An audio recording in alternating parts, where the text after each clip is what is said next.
दिल्ली विधानसभा का विशेष इजलास अज होने जा रहा है। मुख्यमंत्री अरविंद केजरीवाल ने विशेष इजलास सद्या है। सैशन दौरान कई अहम फैसले ते मोहर लग सकती है।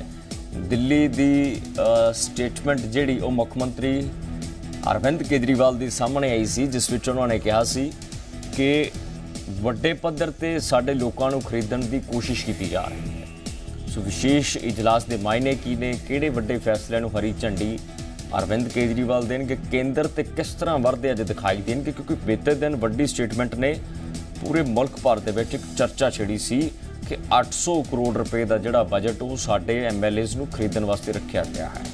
40 MLA वो रडार ते ने। इस तरह का जिक्र होया सी कि केंद्र नहीं चाहुंदा कि ये सरकार चले। आम आदमी पार्टी की दिल्ली की सरकार नूं डेगण वास्ते, घेरन वास्ते साजिश घड़ी जा रही है। अरविंद केजरीवाल का बयान सी। पर अज का जिहड़ा सैशन होने जा रहा है, स्पैशल सैशन अज दिल्ली की विधान सभा दे विच सद्या गया है। उत्थे की अज चर्चावां होणगियां, किहड़े फैसलिਆਂ ते मोहर लग सकती है, कि कोई नवा कानून लिआंदा जा रहा है ਜਾਂ किसी पुरानी पॉलिसी ते चर्चा होएगी, क्योंकि दिल्ली की सरकार सवालों के घेरे च है क्यों है। चौतरफा घेरा आम आदमी पार्टी की इकाई पंजाब ते दिल्ली नूं इस करके पिया होया है कि पॉलिसियां बनाउण दे मामले विच ते वापस लैण दे मामले विच विरोधी लगातार सवाल चुक रहे हैं। सो विधान सभा का विशेष इजलास होने जा रहा है। मुख्यमंत्री अरविंद केजरीवाल अज विधान सभा विच अपनी स्टेटमेंट भी रिकॉर्ड करवाउणगे। इस दे नाल ही किहड़े पक्ष ते चर्चा होएगी, कि कोई विशेष इजलास के वड्डे मायने ने ਜਾਂ ਵੱਡੇ मायने नहीं, क्योंकि दिल्ली के मुख्यमंत्री का मनना है कि साडी सरकार नूं घेरन वास्ते BJP NDA साजिशां कर रही है। इलैक्शन की कह रही है, 2024 लोक सभा इलैक्शन पूरे मुल्क भर दे विच होनी है। उस तो पहला आम आदमी पार्टी की परसैप्शन है, आम आदमी पार्टी के लीडरां का यह मनना है कि 24 टक्कर तो असी देवांगे। अरविंद केजरीवाल 24 टक्कर देंगे।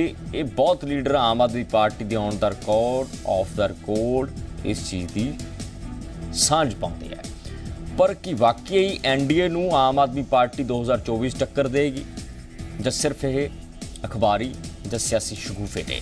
सवाल यह है क्योंकि भविख बलवान होंदा, समा बलवान है, समा ही जवाब दिंदा होंदा है। अरविंद केजरीवाल की कुछ अज स्टेटमेंट रिकॉर्ड कराउणगे, तो दूजे पासे विधान सभा दे विच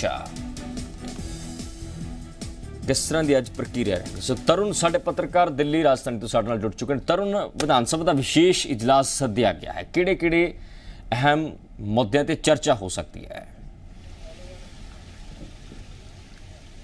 देखिए, ये एक दिन का विशेष सत्र है। सबसे पहले तो आतिशी, जो कि कालका जी की विधायक है, आम आदमी पार्टी की प्रवक्ता हैं, और साथ ही साथ राजेश गुप्ता, जो कि वजीरपुर के विधायक हैं और वो भी आम आदमी पार्टी के प्रवक्ता हैं, वो एक रिपोर्ट को टेबल करेंगे।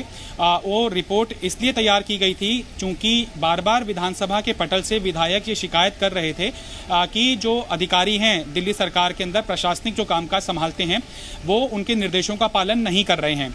लिहाजा जो जन कल्याण की केजरीवाल सरकार की योजनाएं हैं वो धरातल के ऊपर लागू नहीं हो पा रही है, या फिर उनका लाभ देरी से पहुंच पा रहा है वल्नरेबल सेक्शन को।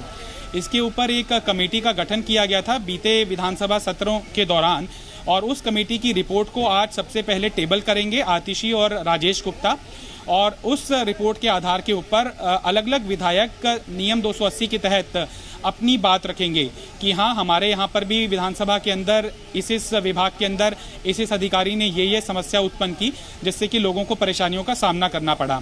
ये रिपोर्ट टेबल होने के बाद आज ही के दिन, चूंकि ये एक दिन का सत्र है, आज ही ये रिपोर्ट पास कर दी जाएगी।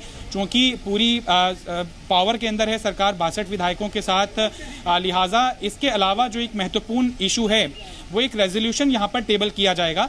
उस रेजोल्यूशन के तहत ये बातें रखी जाएंगी कि केजरीवाल सरकार पिछले 7 सालों के दौरान खासतौर पर स्वास्थ्य और शिक्षा के क्षेत्र में अभूतपूर्व काम कर रही है, और उनके काम को इंटरनेशनल न्यूज़पेपर के अंदर भी रिकॉग्निशन मिली है। ना सिर्फ स्वास्थ्य सेवा और एजुकेशन सेक्टर, बल्कि कई ऐसे सेक्टर्स हैं जहां पर दिल्ली सरकार के जो काम है वो वैश्विक स्तर के ऊपर चर्चा का विषय बने हैं। अंत में इस रेजोल्यूशन के अंदर ये लाइन लिखी हुई है कि कुछ बाहरी तत्वों के माध्यम से सरकार के कामकाज के अंदर बाधा पहुंचाने की कोशिश की जाती रही है। ये लाइन के अंदर ये समझा जा सकता है कि इस सदन के अंदर इस बात की चर्चा होगी होगी कि किस तरह से सीबीआई इंक्वायरी मनीष सिसोदिया के खिलाफ चल रही है और वो एक पॉलिटिकल मंशा के तहत शुरू की गई कार्रवाई है और उस रेजोल्यूशन को पास किया जाएगा और उस रेजोल्यूशन को पास होने से ठीक पहले सीएम अरविंद केजरीवाल का अंतिम भाषण होगा।